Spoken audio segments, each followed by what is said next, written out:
here is a critical point that is generally overlooked.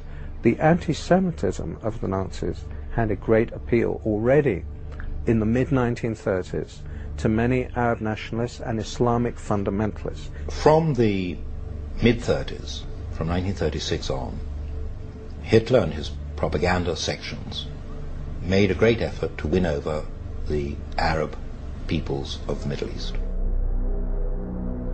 We see that the undisputed leader of the Palestinian Arab national movement of the 1920s, 1930s and 40s, Haj Amin al-Husseini, the Mufti of Jerusalem, was a fervent admirer of Adolf Hitler. The Mufti was one of the founders of the radical Islamic movement, and Hitler saw at once that this man not only could serve his purpose, but wanted to serve his purpose. There is a very important meeting between Hitler and the Mufti of Jerusalem on the 28th of November 1941, of which we have a full protocol. And what Hitler explains is that this is first and foremost a war of extermination against Jewry, and he tells him to lock this secret in his heart. He is revealing it to the Mufti. It's extraordinary he should choose the leader of the Palestinian Arab National Movement for this revelation, which is in an official German document. It seemed strange to us that a Mufti who was not a pure Aryan was being received by Hitler. But they said, no, we have the same goal, which is the extermination of the Jews.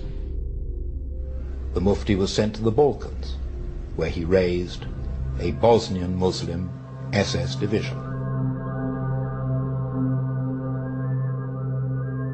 He had several SS divisions, the Handschar division, for example, where they had nominally Croatian officers, but the rank and file of the unit were entirely Muslim, Arab Muslims, and they were bringing them in from all over the world.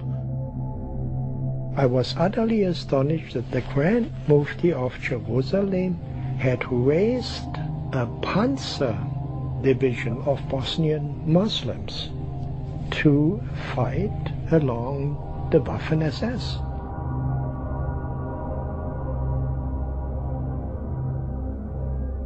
The fanatic Muslim world and Hitler both agreed that no ideology can exist beyond theirs. It's all-encompassing. A secular dogma like Nazism is less dangerous than this Islamofascism that we see today. It's less dangerous because Islamofascism has a religious twist to it. It says God the Almighty ordered you to do this, not the Führer, you know. So it is way more dangerous. It's trying to grow itself in 55 Muslim states. So potentially you could have a success rate of several Nazi Germanys if these people get their way. Hitler's gone and dead.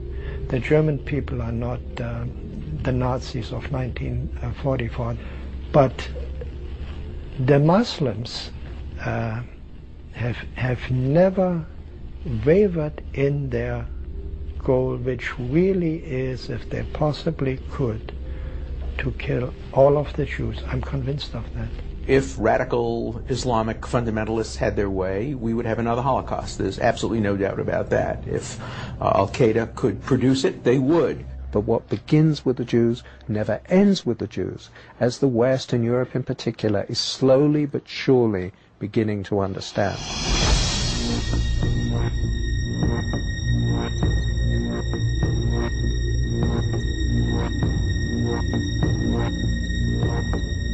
The Jews are the prologue. After the Jews come the real issues. Whatever happens to Israel,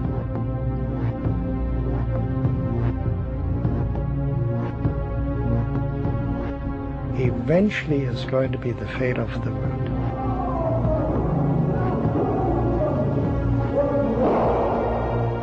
Israel presents the warning.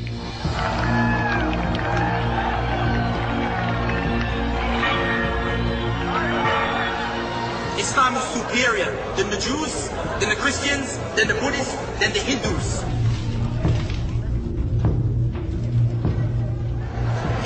deen Allah accepts is al-Islam.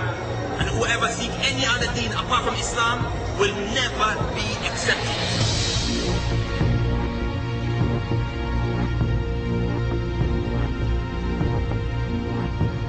And the Christians are kafirs.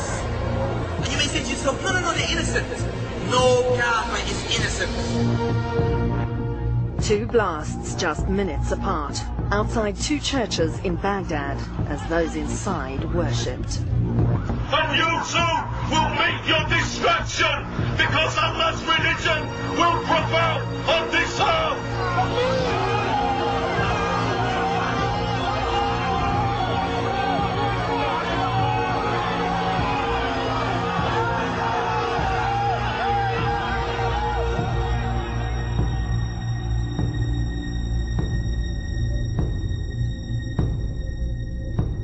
They've been very clear about it. They're the same as Hitler's goals, kill all the Jews, crush the democracies, destroy Western civilization.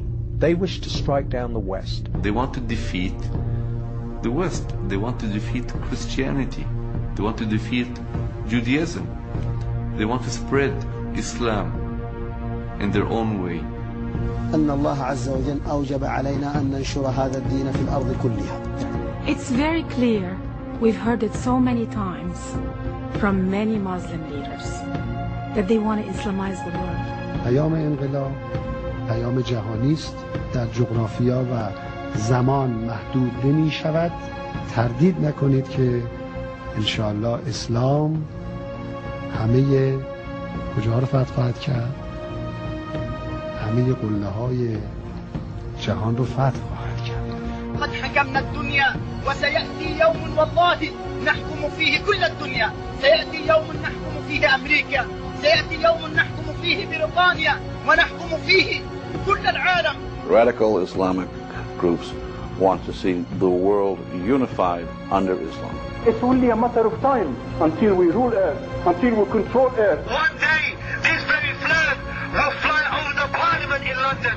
We will see this flag that will fly over the White House, and we will see the Black House, the Kaaba, will take over the whole world. Islam to the world. You will take over USA. You will take over UK. You will take over Europe. You will defeat them all. You will get victory. You will take over Egypt. We trust in Allah. Indeed, there is He who sent His messenger, Muhammad sallallahu alaihi wasallam, with the deen of Haqq, with Islam, to dominate all of our other religions, to dominate the United States, to dominate the world, even though the non-Muslims may hate it. Takbir, Allahu Akbar, Allahu Akbar, Allahu Akbar, La ilaha illallah. At the end of the day, Islam must control Earth, whether we like it or not. It's a promise from Allah subhanahu wa ta'ala. It's a promise from Rasulullah subhanahu wa ta'ala.